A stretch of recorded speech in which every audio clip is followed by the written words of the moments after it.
Mantan Menteri Pertahanan Republik Rakyat Tiongkok, Zhi Haotian berkata, "Kami tidak akan bertarung menggunakan senjata nuklir dengan Amerika.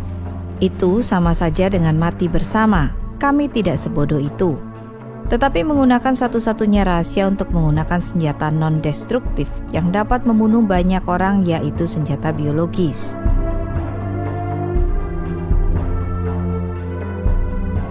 Apakah virus corona Wuhan adalah senjata biologis? Jika demikian, siapa yang membuatnya?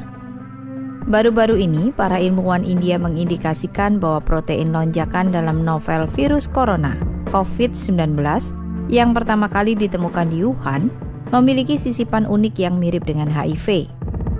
Ilmuwan peneliti asal India, Anand Ranganathan, mentweet, "Ya Tuhan, ilmuwan India baru saja menemukan insersi mirip virus HIV/AIDS pada virus nCoV 2019 yang tidak ditemukan dalam virus corona lain." Mereka mengisyaratkan kemungkinan bahwa virus corona Wuhan ini adalah dirancang tidak kebetulan. Jika benar, itu akan sangat mengerikan. Media AS mencurigai COVID-19 adalah senjata biologis paling mematikan yang dikembangkan oleh Partai Komunis Tiongkok PKT. Tetapi jauh sebelum para ilmuwan India menerbitkan makalah mereka, Zero Hedge, sebuah situs web keuangan berbasis AS, menerbitkan sebuah artikel yang menyatakan bahwa melalui spionase teknologi, PKT telah mencuri virus corona baru dari proyek penelitian Kanada dan bermaksud menggunakannya untuk pengembangan senjata biologis. Laboratorium Wuhan BSL-4 kebetulan adalah salah satu lembaga PKT yang terlibat dalam senjata biologis R&D. Dengan demikian, pandemi Wuhan mungkin telah bocor dari lab ini. Situs web militer utama PKT mengakui bahwa virus corona Wuhan adalah buatan manusia, tetapi telah melontarkan tuduhan bahwa virus itu direkayasa oleh Amerika Serikat. Pada tanggal 26 Januari, Silu.com, sebuah situs web militer PKT, menerbitkan sebuah artikel berjudul 4 protein utama yang diganti dalam COVID-19 ditujukan untuk hanya menginfeksi orang Tiongkok. Artikel ini mengakui bahwa COVID-19 adalah buatan manusia dan sangat mirip dengan virus SARS. Inilah informasi utama. 4 protein utama dalam COVID-19 diganti. Mengapa? Nomor 1, untuk menutupi COVID-19 sebagai virus SARS. Ini akan menipu petugas medis untuk merawat pasien COVID-19 sebagai pasien SARS, dan untuk mengadopsi tindakan pencegahan yang mereka gunakan selama wabah SARS. Ini dimaksudkan untuk menyesatkan mereka. Nomor 2, ini memberikan COVID-19 penularan yang sangat tinggi dari manusia ke manusia, sehingga ia akan menyebar dengan cepat. Siapapun yang berada di belakang rekayasa hayati virus ini sama sekali tidak menghiraukan nyawa manusia. Mungkinkah virus alami dari kelelawar atau tikus bambu benar-benar menjadi sangat mematikan? Jika virus ini 100% alami, bahkan 10.000 tahun tidak akan cukup untuk mencapai substitusi presisi seperti 4 protein utama dalam COVID-19. Artikel itu melanjutkan dengan mengatakan ini membuktikan bahwa satu-satunya jawaban yang masuk akal adalah bahwa COVID-19 dibuat di laboratorium. Dalam artikel itu, sebuah subjudul tercetak tebal bertuliskan "Dari SARS ke COVID-19, Pengujian Rencana Genosida Amerika." Dengan kata lain, artikel itu menuduh Amerika membuat senjata biologis yang hanya menargetkan orang-orang Tiongkok. Subjudul lain dari artikel itu berbunyi, menargetkan hanya orang Tiongkok. 96% kematian akibat virus corona adalah orang Tiongkok. Artikel itu menunjukkan bahwa COVID-19 adalah senjata biologis yang lebih mematikan daripada senjata lainnya. Apakah bom atom itu mematikan? Tetapi dalam menghadapi senjata biologis, bom atom atau bom hidrogen bahkan mungkin tidak dianggap sebagai senjata sama sekali. Apakah benar Amerika Serikat yang membuat senjata biologis seperti itu? Kita perlu meninjau pidato internal dari 20 tahun lalu yang diberikan oleh Menteri Pertahanan Tiongkok saat itu, Zhi Haotian. Pidato itu berjudul "Perang Tidak Jauh Dari Kita". Itu adalah bidan yang memastikan kelahiran abad dominan Tiongkok. Dalam pidato itu, Zhi membahas rencana jangka panjang yang menjamin peremajaan bangsa Tionghoa. Tzu mengatakan kita harus terus mencengkram 3 isu utama. Pertama, masalah ruang hidup yang dihadapi Tiongkok karena populasi berlebihan yang serius dan lingkungannya yang memburuk. Dengan demikian, ini mengarah pada masalah kedua. PKT harus mendidik orang-orang Tiongkok untuk go global. Dengan ini, Tzu berarti menaklukkan wilayah baru dan membangun Tiongkok kedua melalui kolonialisme. Dan akhirnya masalah ketiga dan yang paling kritis, masalah bagaimana berurusan dengan Amerika Serikat. Tzu memperingatkan para pendengarnya. Ini tampaknya mengejutkan, tetapi logikanya sangat sederhana. Ada bentrokan mendasar antara Tiongkok dan kepentingan strategis Barat. Dengan demikian, Amerika tidak akan pernah membiarkan Tiongkok mengambil alih negara lain dan membangun negara Tiongkok kedua. Amerika akan menghalanginya. Tzu melanjutkan penjelasannya. Apakah Amerika akan mengizinkan kita untuk mengglobal dan menguasai ruang hidup baru? Jika Amerika bertekad untuk menghentikan kita, maka akan sulit bagi kita untuk mengadopsi strategi apapun yang berarti melawan Taiwan, Vietnam, India, dan bahkan Jepang. Jadi, berapa banyak wilayah baru yang sangat berarti yang dapat diharapkan untuk kita taklukkan?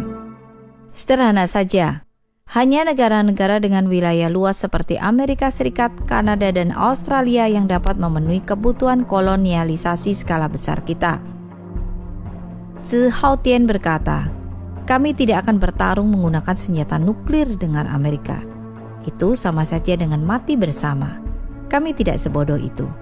Tetapi menggunakan satu-satunya rahasia untuk menggunakan senjata non-destruktif yang dapat membunuh banyak orang, yaitu senjata biologis. Tzu kemudian menambahkan, tentu saja kami belum melakukan apa-apa. Dalam beberapa tahun terakhir ini, kami telah mengambil kesempatan untuk mendapatkan senjata seperti itu. Partai Komunis Tiongkok PKT percaya senjata biologis sangat penting untuk mengalahkan Amerika Serikat. Tzu menghubungkannya dengan Deng Xiaoping, yang memprioritaskan senjata biologis sebagai senjata paling penting. Tzu berkata, ketika Kamerat Deng Xiaoping masih hidup, dia membuat keputusan yang cerdik dan benar untuk tidak mengembangkan kelompok pertempuran kapal induk. Sebagai gantinya, kita akan fokus pada pengembangan senjata biologis yang memusnahkan populasi musuh kita.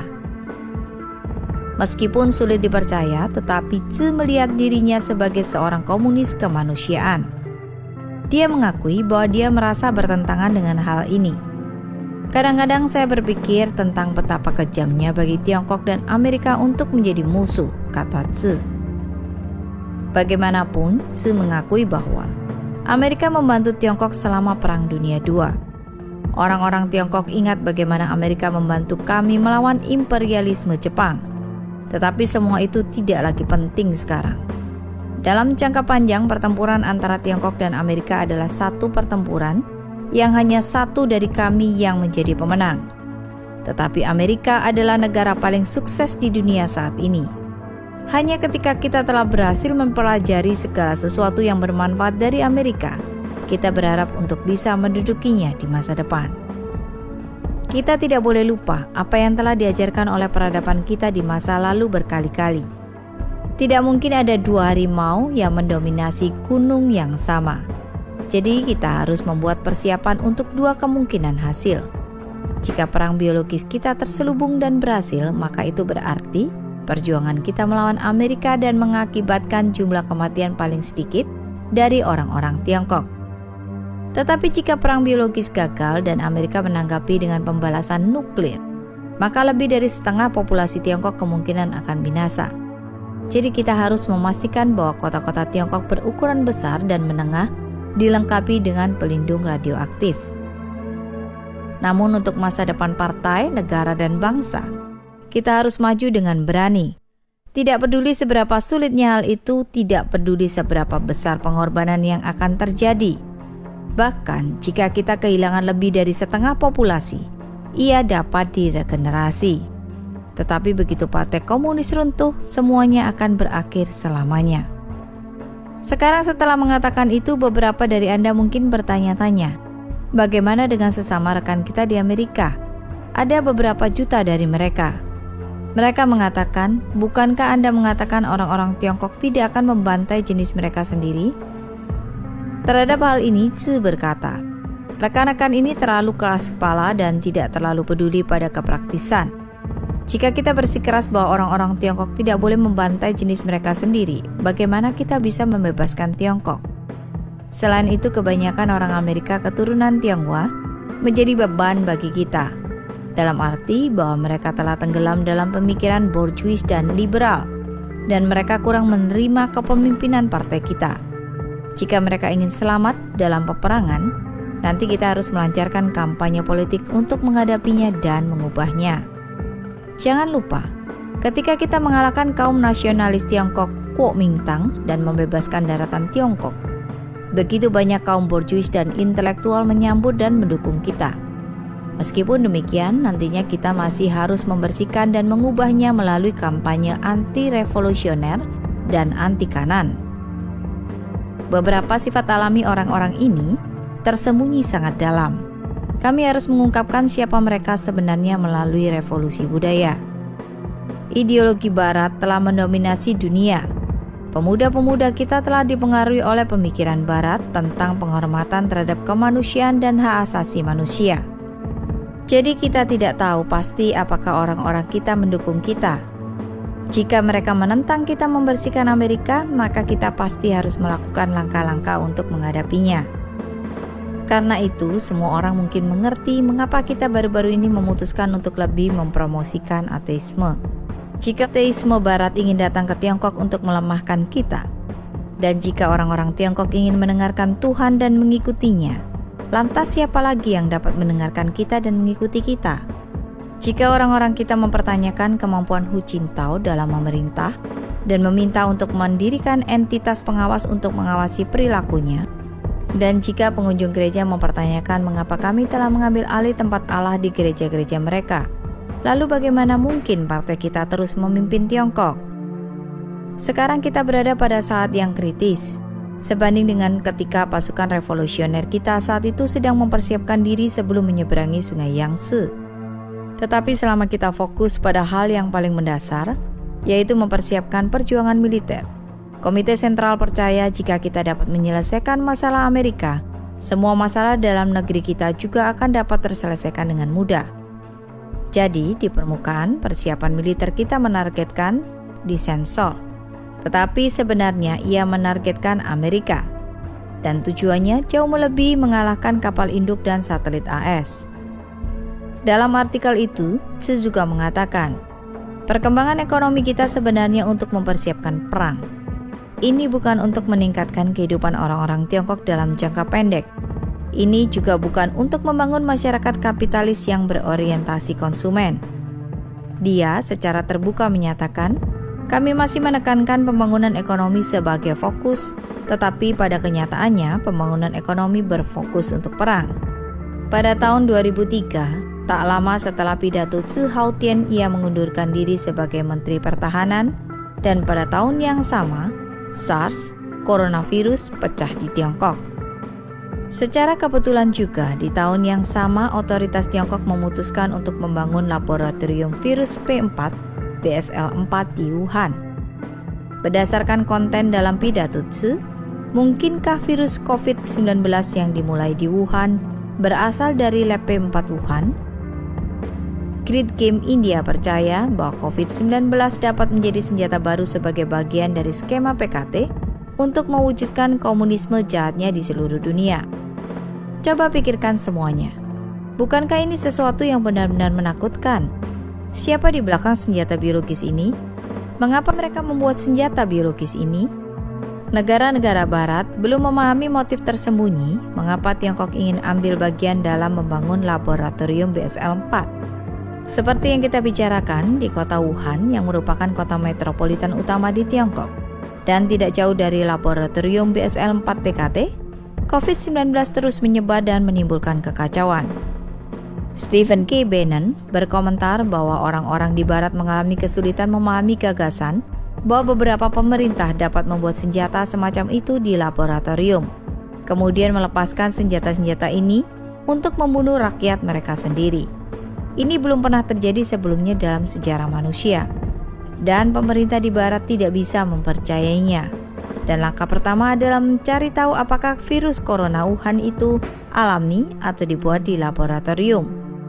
Dan jika itu bukan virus alami, jika ada bagian dari itu dibuat di laboratorium, Partai Komunis Tiongkok akan berakhir. Mereka akan runtuh. Dunia akan melawan PKT, termasuk orang-orang Tiongkok. Mereka akan berkata, hal semacam ini tidak akan pernah terjadi lagi.